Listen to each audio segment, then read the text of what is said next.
పెద్దలు జూపల్లి కృష్ణారావు గారిని, ఇదే జిల్లా నుంచి ప్రాతినిధ్యం వహిస్తున్న మరో సహచర మంత్రివర్గ సభ్యులు మిత్రులు వాకిటి శ్రీహరి గారిని, అదేవిధంగా మీ అభిమాన నాయకులు, ఈ ప్రాంతంలో శాసనసభ్యుడిగా, పార్లమెంటు సభ్యుడిగా, మల్లు అనంతరాములు గారి వారసుడుగా ఈనాడు పేదలకు సేవలు అందిస్తున్న నాగర్ కర్నూల్ పార్లమెంట్ సభ్యులు డాక్టర్ మల్లు రవి గారిని,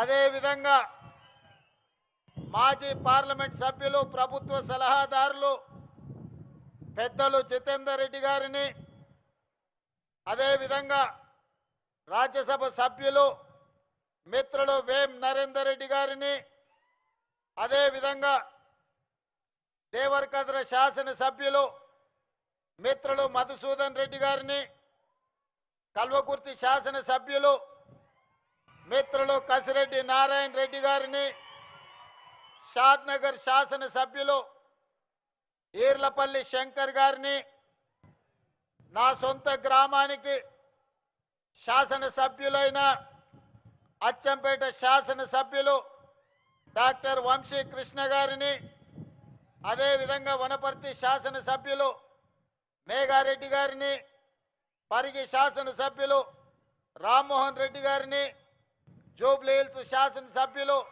నవీన్ యాదవ్ గారిని, మాజీ శాసనసభ్యులు ఏఐసిసి కార్యదర్శి ప్రియమిత్రులు సంపత్ కుమార్ గారిని, స్పోర్ట్స్ చైర్మన్ శివసేనారెడ్డి గారిని, మరో చైర్మన్ మాజీ ఉమ్మడి జిల్లా పార్టీ అధ్యక్షులు ఒబేదుల్లా కోత్వాల్ గారిని, మరో కార్పొరేషన్ చైర్పర్సన్ సరితా తిరుపతయ్య యాదవ్ గారిని, వివిధ కార్పొరేషన్లకు సంబంధించిన చైర్మన్లు, కాంగ్రెస్ పార్టీకి సంబంధించిన అందరి జిల్లా, ఉమ్మడి జిల్లా సీనియర్ నాయకులు, జిల్లా కలెక్టర్లు, పోలీసు ఉన్నతాధికారులు, వివిధ శాఖలకు సంబంధించిన అధికారులతో పాటు నా ప్రాణ సమానులైన మెడ్జల్ మండల యొక్క సోదరీమణులు వేలాదిగా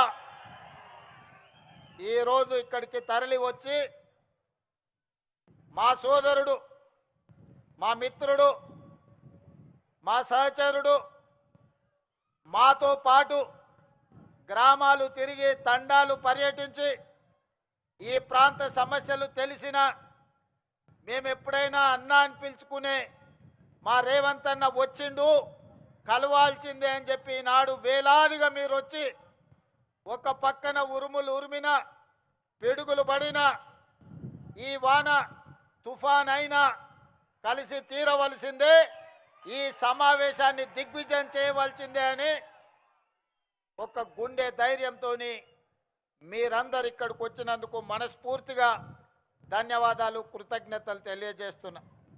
మిత్రులారా, మన ప్రాంతానికి ముఖ్యంగా ఈ మెడ్చల్ మండలం కల్వకుర్తి ప్రాంతానికి, అచ్చంపేట ప్రాంతానికి ఒకనాడు గొప్ప నాయకులు, ఈ జిల్లాకు ఒక గొప్ప నాయకత్వ బాధ్యతను నిర్వహించిన చరిత్ర ఉన్నది. నిజాం సర్కార్ నుండి స్వతంత్రం వచ్చిన తర్వాత హైదరాబాద్ రాష్ట్రానికి మొట్టమొదటి ముఖ్యమంత్రిగా మన జిల్లా బిడ్డ బూర్గుల రామకృష్ణారావు గారు మొదటి ముఖ్యమంత్రిగా మన జిల్లాకే అవకాశం వచ్చింది. వారే కాదు, చిన్న వయసులో దక్షిణ భారతదేశం నుంచే తన వాగ్దాటి పటిమ, తనకున్న అపారమైన జ్ఞానాన్ని పార్లమెంటరీ వ్యవస్థలో ప్రజా సమస్యల మీద స్పందించి దక్షిణ భారతదేశం నుంచే ఉత్తమ పార్లమెంటేరియన్గా అతి చిన్న వయసులో గౌరవించబడ్డ కీర్తిశేషులు జైపాల్ రెడ్డి గారు ఈ ప్రాంతం నుంచే ప్రాతినిధ్యం వహించారు. ఆ జైపాల్ రెడ్డి గారిని రాజకీయాల్లోకి రావాలి, శాసనసభ్యుడిగా, పార్లమెంట్ సభ్యుడిగా రాణించాలి, రాష్ట్ర కేంద్ర ప్రభుత్వాలలో ప్రతిపక్షంలో రాణించాలి అని ఆయనకు తోడుండి రాజకీయంగా జైపాల్ రెడ్డి గారి ఎదుగుదలను తన చేతుల మీదుగా నడిపించిన త్యాప గోపాల్ రెడ్డి గారు మన మండల వాసి, గుడియాన్పల్లి వాసి. వారు జన్మదినం మొన్ననే 100 సంవత్సరాలు పూర్తి చేసుకున్నాం. అదే కాదు, ఒక మహేంద్రనాథ్ ఈ ప్రాంతం నుంచి ఆదర్శంగా నిలబడ్డ గొప్ప నాయకుడు. అలాంటి త్యాప గోపాల్ రెడ్డి ఈ రాష్ట్రానికి, దేశానికి రాజ్యాంగాన్ని అందించి ఈ దేశంలో ఉన్న పీడితులుగా, తాడితులుగా, దళితులను, గిరిజనులను, ఆదివాసీలను, బలైన వర్గాలను, మైనారిటీలను, మహిళలను పాలితుల నుంచి పాలకులుగా చేసిన డాక్టర్ బాబాసాహెబ్ అంబేద్కర్ యొక్క విగ్రహాన్ని ఈనాడు మనం ఆవిష్కరించుకోవడం జరిగింది. ఈ పర్యటన, ఈ గెలుపు నాది కాదు. చాలామంది రేవంత్ రెడ్డి జడ్పీటీసీగా గెలిచిండు, శాసనమండలి సభ్యుడిగా గెలిచిండు, శాసనసభ్యుడిగా గెలిచిండు, పార్లమెంట్ సభ్యుడిగా గెలిచిండు, ముఖ్యమంత్రిగా గెలిచి ఈరోజు అధికారంలో ఉన్నాడు అని చాలా టీవీలు, పేపర్లు రాస్తున్నాయి. కానీ నేను ఒక్క మాట వినయంగా విజ్ఞప్తి చేయదలుచుకున్నా. జూలై 4, 2006 నాడు గెలిచిన గెలుపు నాది కాదు, ఈ మిడ్జిల్ మండల ప్రజలది. ఈ మిడ్జిల్ గెలుపు అని నేను ఈ సందర్భంగా చెప్పదలుచుకున్నా. ఎందుకంటే నేను జడ్పీటీసీగా నామినేషన్ వేసేటప్పటికి ఈ మండలం కానీ, ఈ గ్రామాలు కానీ, ఇక్కడ ప్రజలతో నాకు పెద్దగా పరిచయం లేదు. నా గ్రామం ఒంగూరు మండలం, కొండారెడ్డిపల్లి, అచ్చంపేట శాసనసభ నియోజకవర్గం.